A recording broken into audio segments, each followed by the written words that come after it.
Hello, my friends. Ukraine and Europe are not just fighting Russia.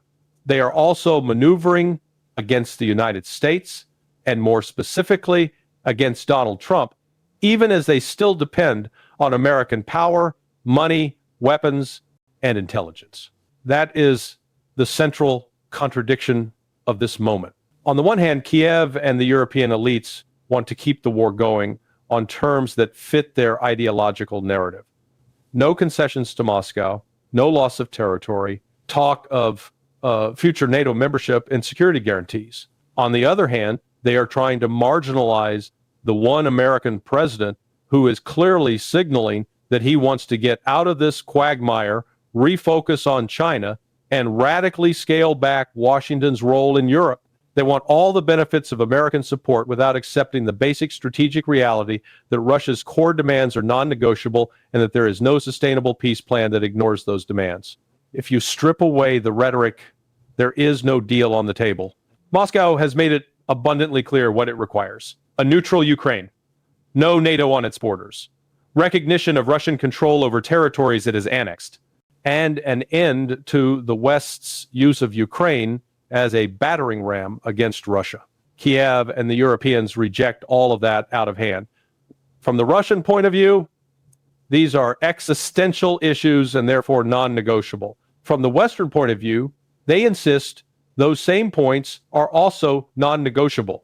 When both sides treat the core of the dispute as untouchable, there is nothing substantive left to bargain over.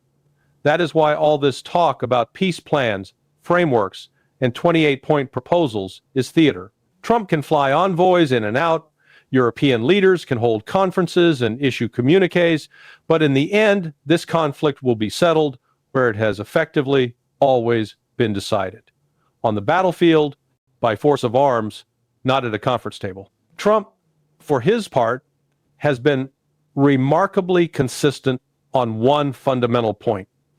He wants to reduce America's military footprint in Europe, pivot toward containing China, and normalize relations with Russia. That was his goal in his first term. Russiagate sabotaged it. Now, back in office, he is trying to do what he could not do the first time. Downgrade Europe as a strategic priority, end the Ukraine war on terms acceptable to Moscow, and free up resources to deal with Beijing. He sees European states as free riders who have lived off the U.S. security umbrella for decades while lecturing Washington and ignoring their own military responsibilities. His instinct is simple. Let Europe handle its own security and let the Europeans pay for whatever they want to do in Ukraine. That is why Europeans sense correctly that this administration would happily cut NATO down to size or even walk away from it if the political conditions were right. Trump's rhetoric about NATO and about European decay is not diplomatic. He openly mocks European leaders, derides their societies as weak and obsessed with political correctness, and questions why the United States should risk anything to save democracy in Europe. His contempt for the European elite is visceral, and their contempt for him is equally intense. They depend on his weapons and intelligence while despising his strategic outlook, and he sees them as ingrates who refuse to face reality about Russia and about their own declining power. If Europe were thinking clearly and strategically, the path forward would actually be straightforward, even if painful. European leaders and Ukrainians would board a plane to Moscow, sit down with the Russians, and negotiate a settlement that accepts most of Russia's principal demands. They would swallow the bitter pill of territorial loss and formal neutrality, secure an end to the war, and then spend the next decade restoring pragmatic economic and political ties with Russia. This would stabilize their energy situation, reduce tensions on the continent, and repair a basic security architecture that never should have been torn up in the first place. It is a lousy option, but compared to the trajectory they are currently on, it is the least bad one. The problem is that the people who recognize this reality in Europe are not in charge. When you go inside the European Parliament, you discover something striking. The far left and the far right are often receptive to the kind of hard-nosed realist arguments that acknowledge Russia's security concerns and the impossibility of a Ukrainian victory. But the large centrist bloc, the so-called moderate middle that dominates European politics, is adamantly opposed to any accommodation with Moscow. These are the people who are deeply Russophobic, who see Russia not as a power with interests, but as an enemy to be permanently contained, weakened, and humiliated. They still talk as if some combination of sanctions, Western weapons, and Ukrainian courage will produce a battlefield turnaround, despite the complete absence of factual or material basis for that belief. On the military side, the picture could not be clearer. Ukraine is hopelessly outnumbered in manpower. Kiev is now sending conscripts to the front lines with little or no training, an act that borders on criminal negligence. Even with proper training, new soldiers in a high-intensity war like this face enormous risk. Without training, they are essentially being marched to their deaths, with almost no capacity to influence the outcome. This is what desperation looks like when the pool of available manpower is exhausted. The firepower balance is even more lopsided. The early war advantage Ukraine enjoyed in drones has vanished. Russia now holds a significant edge in unmanned systems, a massive advantage in artillery, and overwhelming superiority in precision-guided munitions. Smart bombs that are constantly hammering Ukrainian positions, infrastructure, and logistics. This is a grinding industrial war. And in such a war, the side with greater population, stronger industry, and superior firepower almost always prevails over time. That side is Russia, not Ukraine. Economically, the narrative pushed by leaders like Macron that the Russian economy is starting to break and that sanctions are slowly strangling Moscow is fantasy. Russia has adapted, reoriented trade, and is sustaining a war economy that keeps the guns firing and the troops supplied. Europe, by contrast, is in visible trouble. The German, French, and British economies are strained and loaded with debt, and the continent is paying a heavy price for severing itself from cheap Russian energy. The United States is pulling back its financial support for Kyiv, shifting the burden onto Europe, and the Europeans simply do not have the resources to keep Ukraine afloat at anything like current levels. That is why you now hear talk in European capitals about confiscating Russian state assets, a desperate move that would blow up what remains of the global financial norms they claim to defend. Macron talks about cards.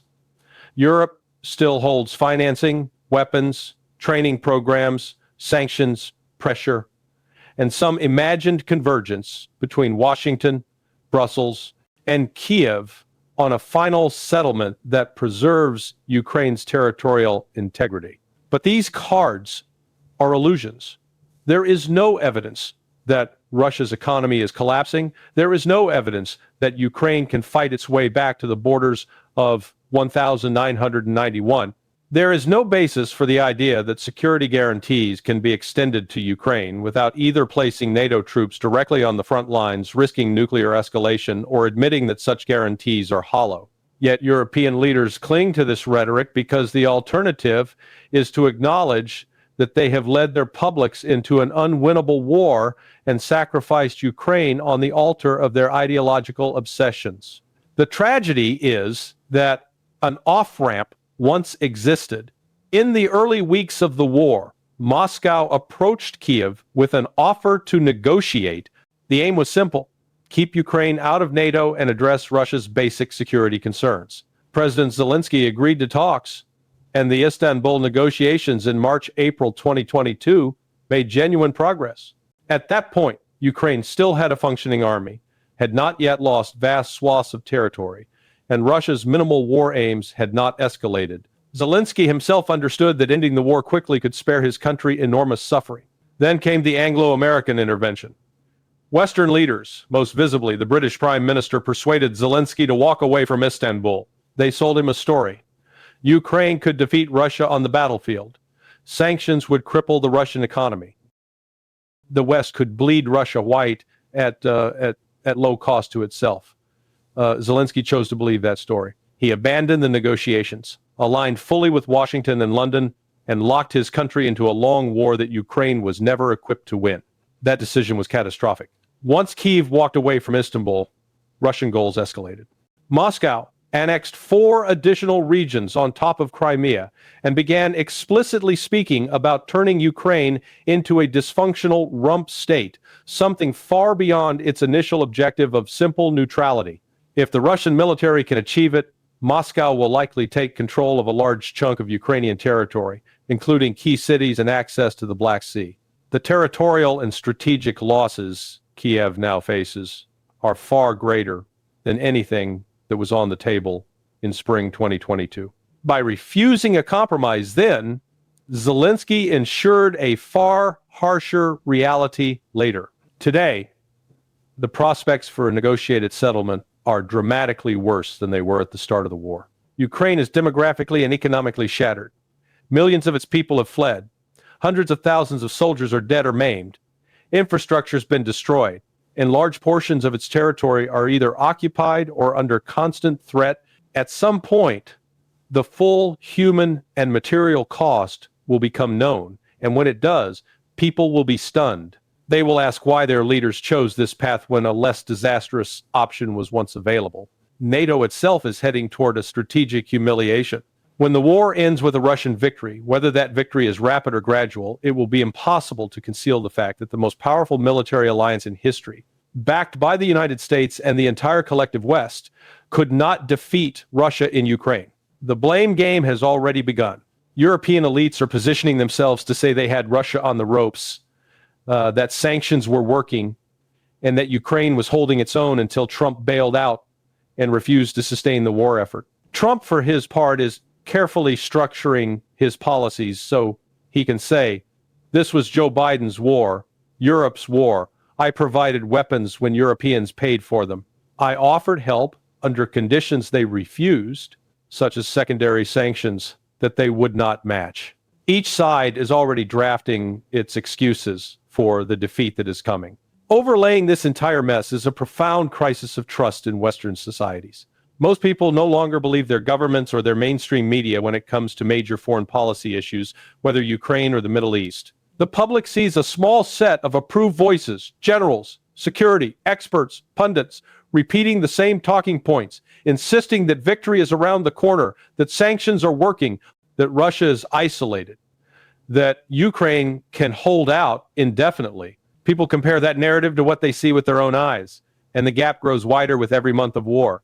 That is why independent platforms and alternative channels have surged in popularity. Citizens are searching for analysis that at least respects basic logic and evidence, even if they do not agree with every conclusion. The deeper problem is that many of the people shaping Western policy are unable or unwilling to think strategically. They have internalized a party line that NATO expansion was never a threat to Russia, that the West is a benign hegemon, that others must accept its actions as harmless, and they cling to it even as events prove them wrong.